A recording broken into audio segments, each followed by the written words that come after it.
I would like, if I may, to take this opportunity to express my particular gratitude to you all for the great honor of addressing this joint meeting of Congress, and on behalf of the Queen and myself, to thank the American people for welcoming us to the United States to mark this semi-quincentennial year of the Declaration of Independence. And for all of that time,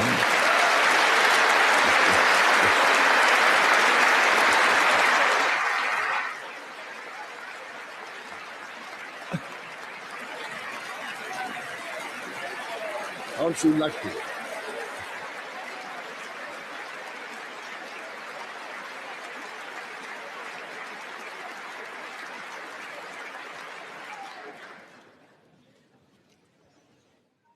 And for all of that time, our destinies as nations have been interlinked. As Oscar Wilde said, we have really everything in common with America nowadays, except, of course, language.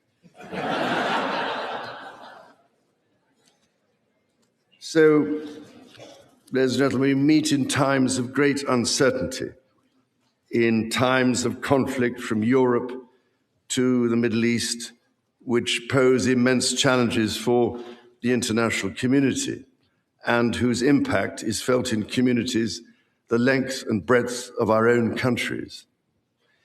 We meet too in the aftermath of the incident not far from this great building that sought to harm the leadership of your nation and to foment wider fear and discord. Let me say with unshakable resolve, such acts of violence will never succeed.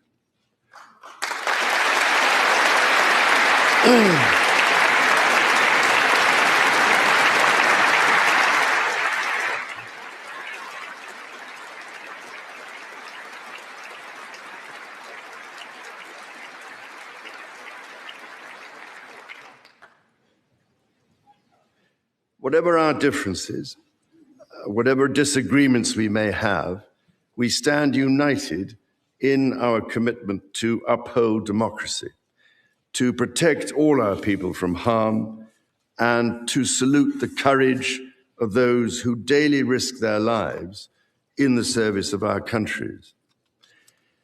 Standing here today, it is hard not to feel the weight of history on my shoulder, because the modern relationship between our two nations and our own peoples spans not merely 250 years, but over 4 centuries.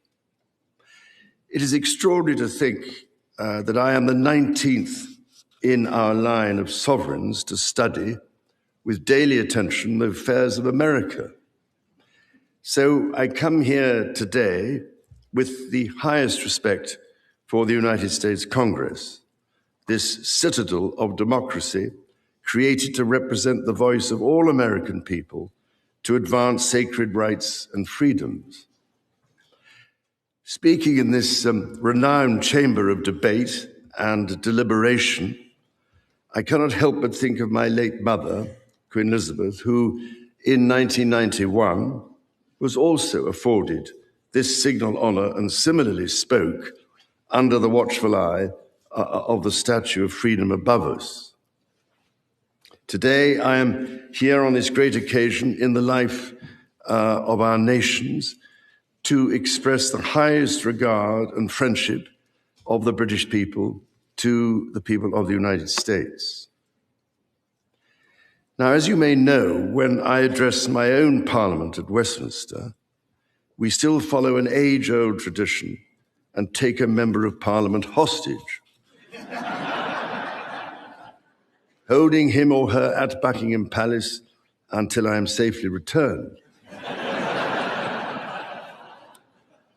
These days, we look after our guests rather well, to the point that they often do not want to leave.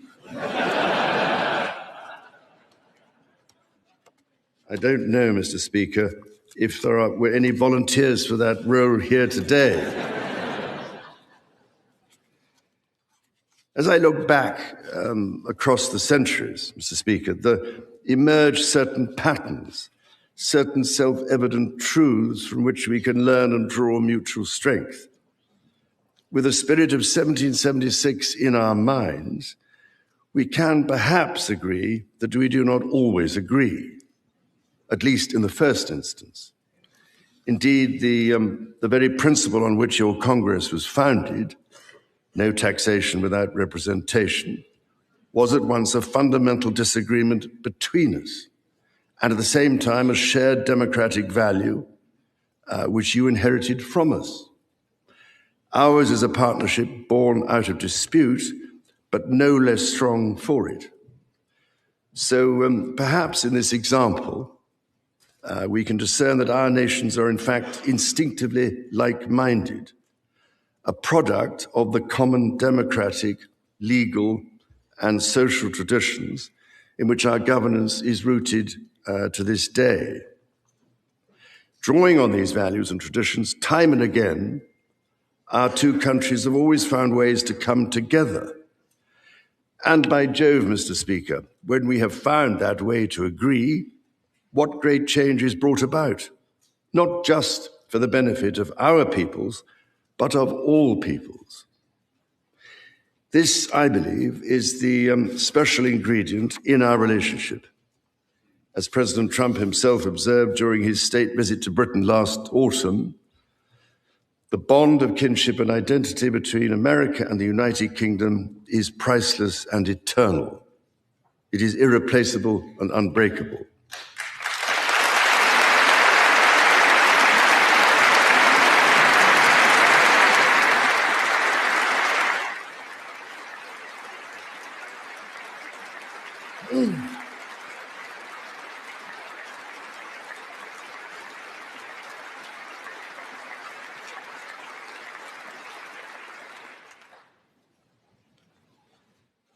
Mr. Speaker, this is by no means my first visit to Washington, D.C., the capital of this great republic.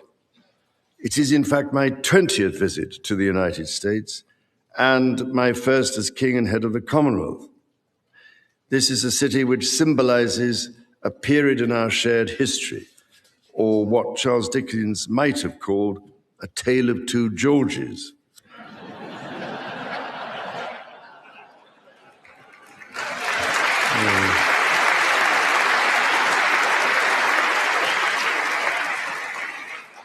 The first president, George Washington, and my 5 times great-grandfather, King George III. King George, as you know, never set foot in America, and please rest assured, ladies and gentlemen, I am not here as part of some cunning rearguard action.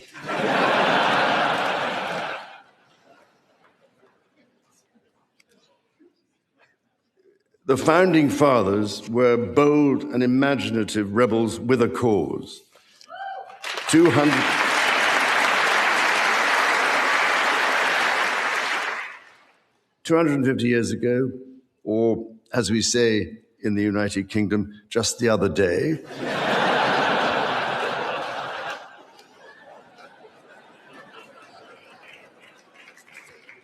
they declared independence. By balancing contending forces and drawing strength in diversity, they united 13 disparate colonies to forge a nation on the revolutionary idea of life, liberty, and the pursuit of happiness. They carried with them and carried forward the great inheritance of the British Enlightenment, as well as the ideals which had an even deeper history in English common law and Magna Carta.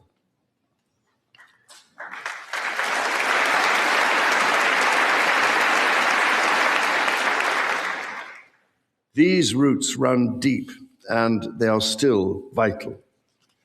Our Declaration of Rights of 1689 was not only the foundation of our constitutional monarchy, but also provided the source of so many of the principles reiterated, often verbatim, in the American Bill of Rights of 1791.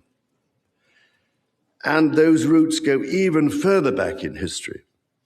The US Supreme Court Historical Society has calculated that Magna Carta is cited in at least 160 Supreme Court cases since 1789, not least as the foundation of the principle that executive power is subject to checks and balances.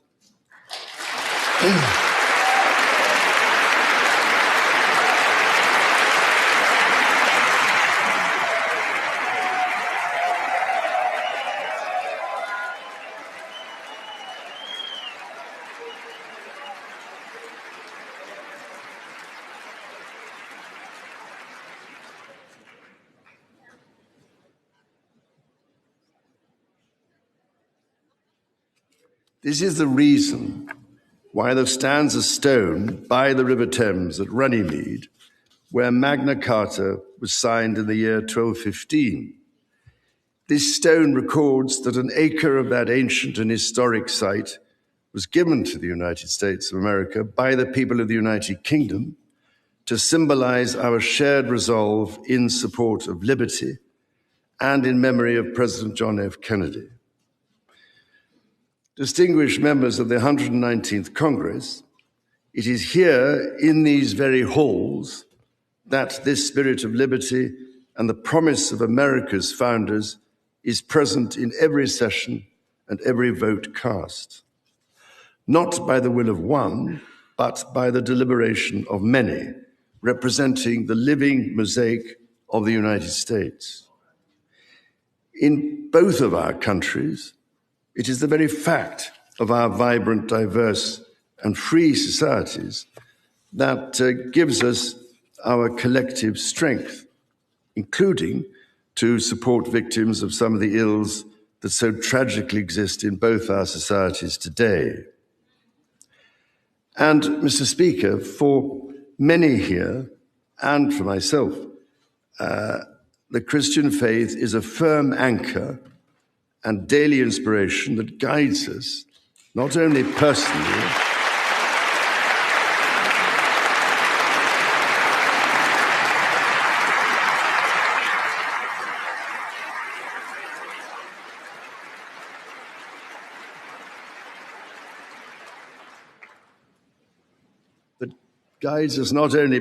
but together as members of our community. Having devoted a large part of my life to interfaith relationships and greater understanding, it is that faith in the triumph of light over darkness which I have found confirmed countless times. Through it, I am inspired by the profound respect that develops as people of different faiths grow in their understanding of each other.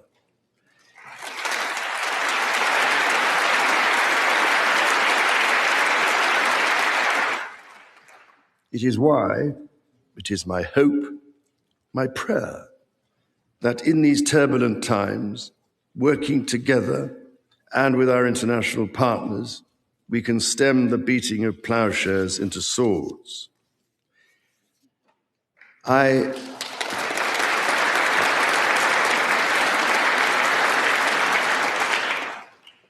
am mindful that we are still in the season of Easter, the season that most strengthens my hope. It is why I believe with all my heart that the essence of our two nations is a generosity of spirit and a duty to foster compassion, to promote peace, to deepen mutual understanding, and to value all people of all faiths and of none.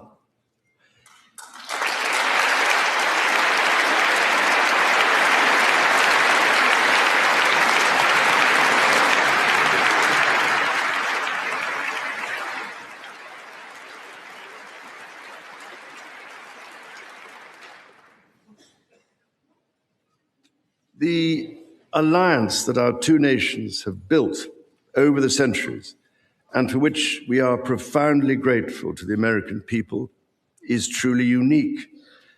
And that alliance is part of what Henry Kissinger described as Kennedy's soaring vision of an Atlantic partnership based on twin pillars, Europe and America. That partnership, I believe, Mr. Speaker, is more important today than it has ever been.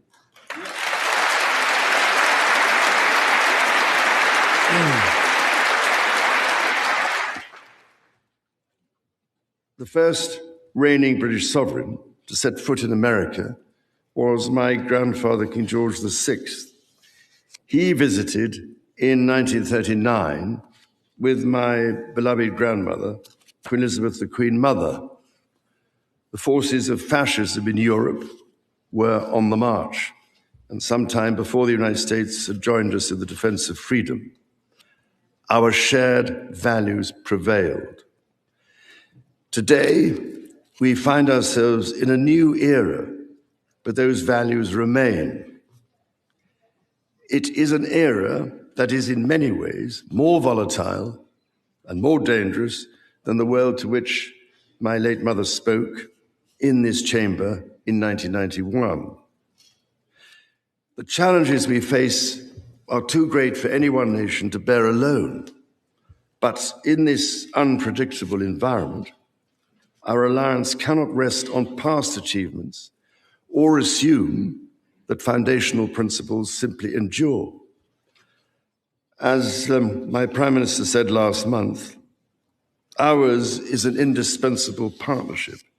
We must not disregard everything that has sustained us for the last 80 years. Instead, we must build on it.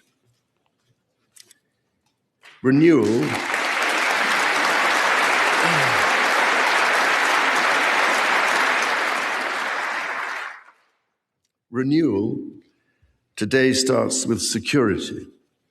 The United Kingdom recognizes that the threats we face demand a transformation in British defence.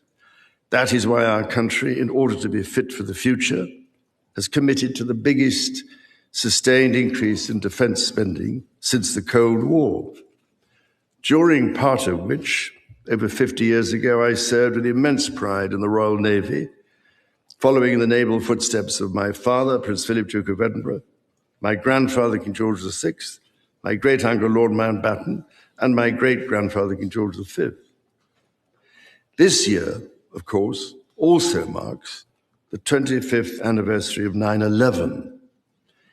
This atrocity was a defining moment for America, and your pain and shock were felt around the whole world. During my visit to New York, my wife and I will again pay our respects to the victims, the families, and the bravery shown in the face of terrible loss. We stood with you then, and we stand with you now in solemn remembrance of a day that shall never be forgotten.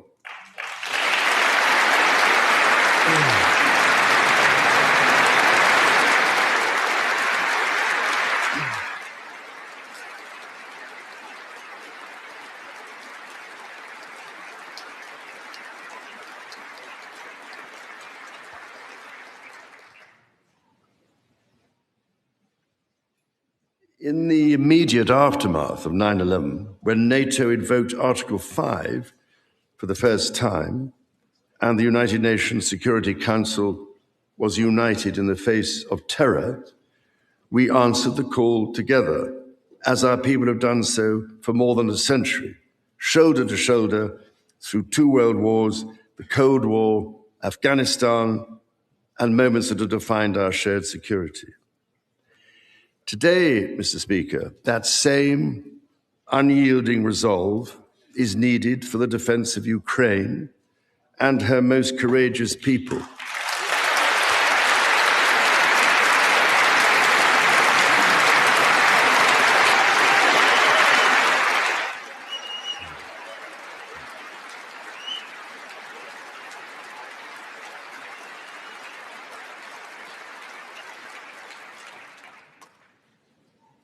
It is needed in order to secure a truly just and lasting peace.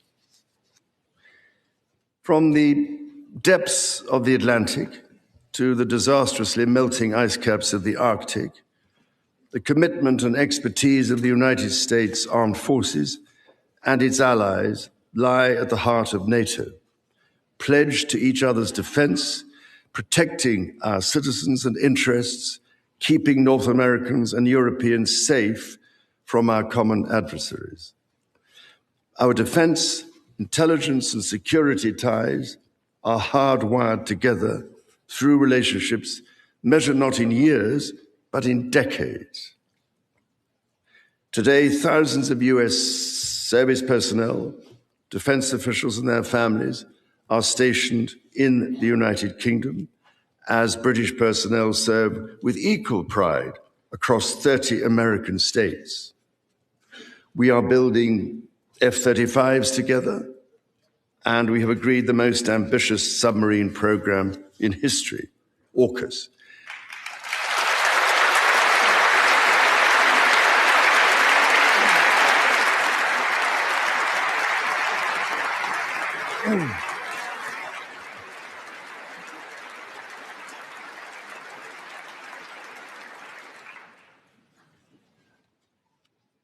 And we are doing it in partnership with Australia, a country of which I'm also immensely proud to serve as sovereign. We do not embark on these remarkable endeavors together out of sentiment. We do so because they build greater shared resilience for the future, so making our citizens safer for generations to come. Our common ideals were not only crucial for liberty and equality, they are also the foundation of our shared prosperity. The rule of law, the certainty of stable and accessible rules, an independent judiciary, resolving disputes, and delivering impartial justice. These features created the conditions for centuries of unmatched economic growth in our two countries. This is why our governments are concluding new economic and technology agreements to write the next chapter of our joint prosperity and ensure that British and American ingenuity continues to lead the world.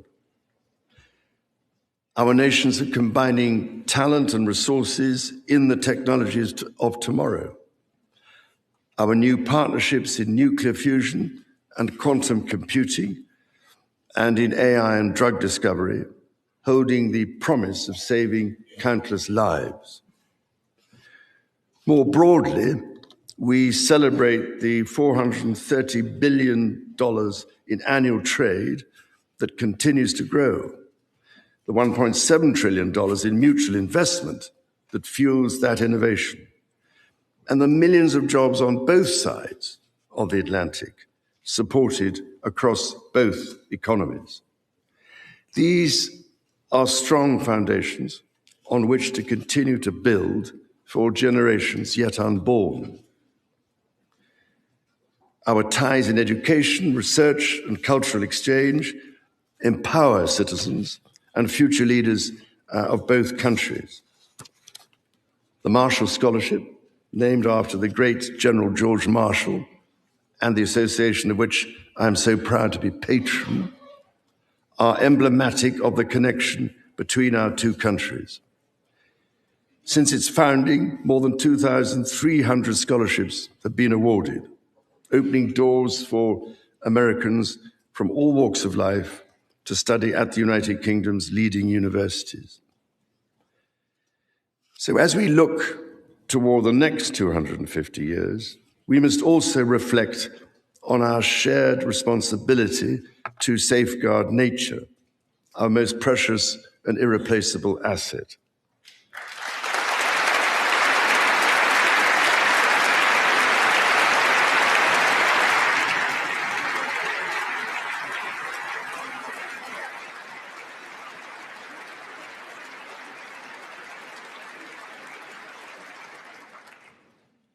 Millennia before our nations existed, before any border drawn, the mountains of Scotland and Appalachia were one, a single continuous range forged in the ancient collision of continents. The natural wonders of the United States of America are indeed a unique asset, and generations of Americans have risen to this calling.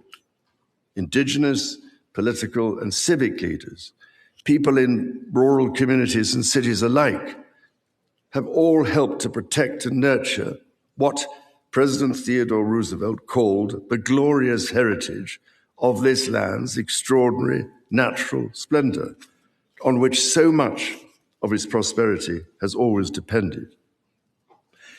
Yet, even as we celebrate the beauty that surrounds us, our generation must decide how to address the collapse of critical natural systems, which threatens far more than the harmony and essential diversity of nature. We ignore at our peril the fact that these natural systems, in other words, nature's own economy, provide the foundation for our prosperity and our national security.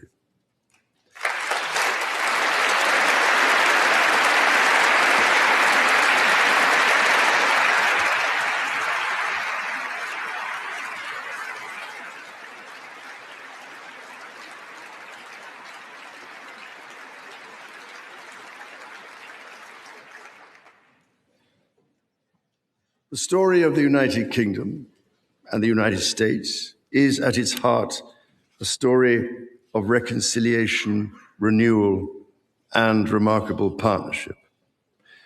From the bitter divisions of 250 years ago, we forged a friendship that has grown into one of the most consequential alliances in human history.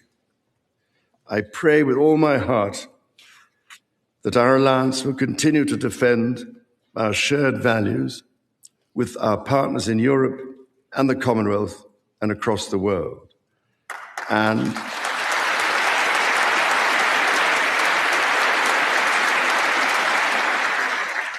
that we ignore the clarion calls to become ever more inward-looking.